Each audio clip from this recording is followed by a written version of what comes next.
of how to vet your content writer, and this is going to be a lot more work than what you will probably expect. Because what you need to do is write a content brief. That is right. You need to do some work when you want if you want to vet a writer. The first series was really about very easily check if there are any grammar issue or things that you might be able to work with. So that's really quick.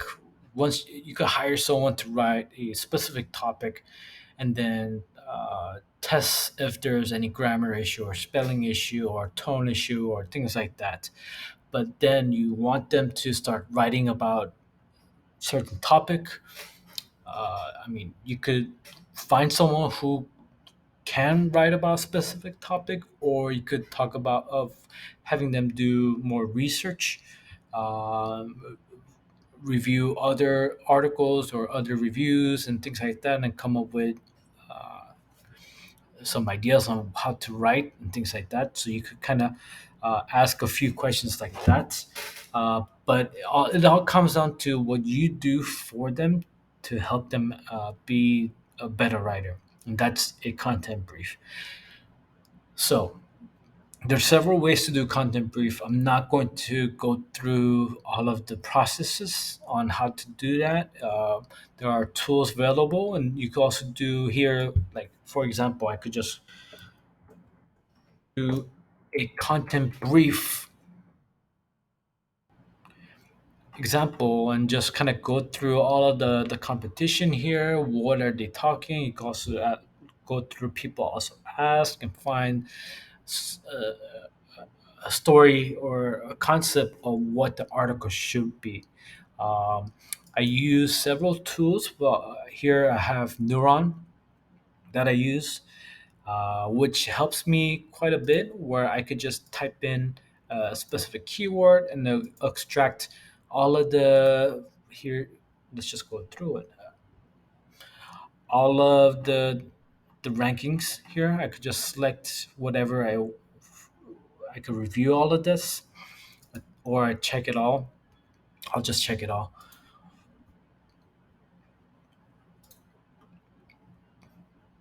And then here you have the keywords that you want to use, or uh, within the header. Um, you could go through each H2.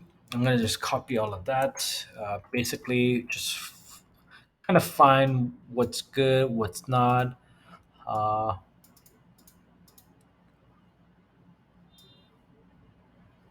it's repetitive. Create a brief, content brief. Should that even exist in this one? No. What is SEO? Blah blah blah.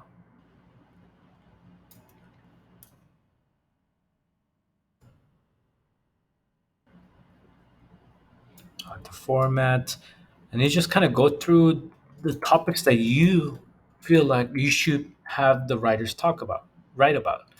And this is super important because if you just tell them, here's a keyword, write about it, uh, then they're going to do whatever they want. And you are going to have to be satisfied with them, or you're going to be like, oh, I don't like this, and then just move on.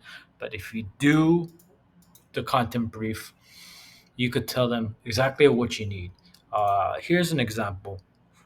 Here's a specific title that you want to use. The word count. I don't really tell them to write a specific word count. I just tell them write based on the topics I gave you. So these are the topics that I have. Here's or the section that I have. Here's the H2, whatever, blah blah blah. References, articles, uh, interlinking if you want to provide them some interlinking.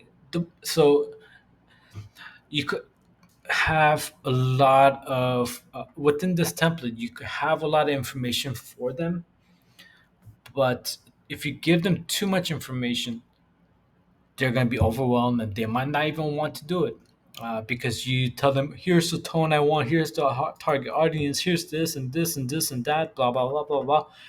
Maybe if you pay them well, they might be able to work with you, but give them just. I usually give them, like the first series. I just tell them, here's, I'm giving you the freedom to write an article. I'm gonna just review your grammar, your tone, and things like that. If I like your tone, if I like the grammar, if I don't have to deal with a lot of that issue, then I'll be like, here's what I need from you. I'm gonna give you a sections, several sections within this article that you should be writing, and that's it. And then you could start tackling on, here's the keywords that I want to use, that you should be using. So here are the terms used, or how many times you use. So you don't want to give them all of this at once. You want to be able to work with them, and things like that. So if you overwhelm them too much, then they'll be scared and run away. If you give them too little, then they don't have that many guidance. So there's a balance here. The other thing that you want to take consideration is, no one, no writer is going to be an actual SEO expert. If they were an SEO expert, then they wouldn't be writing. They will just provide you a more conversation on how to do this, how to do that. They're more, if they're just writing, and if they have a good process, and if they provide you some proof on how their articles are ranking, uh, maybe they are uh, writing based on SEO and things like that. But no, not even I'm like, not even this tool is considered an SEO. I could copy all of this, and I guess it's still ranking eight. I could just copy this, copy one more time or three times, save,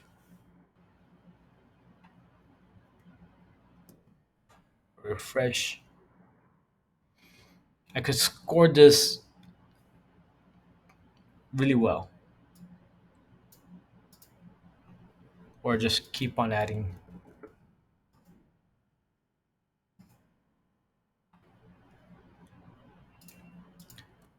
If you're gonna do keyword stuffing, there more. Yeah, keyword stuffing is not SEO. All of these tools is not SEO. You want them to focus on what things you should be writing about here. Write it so that they are not providing fluff. So I don't provide them word count. I just tell them, what are you going, how can you write this, how should you write this. Go read or find the definition, and how can you make it better, or whatever. You could do so many things here, but I give my writers the freedom to do that, and then I add into what I should be adding. So for example, here, eh, or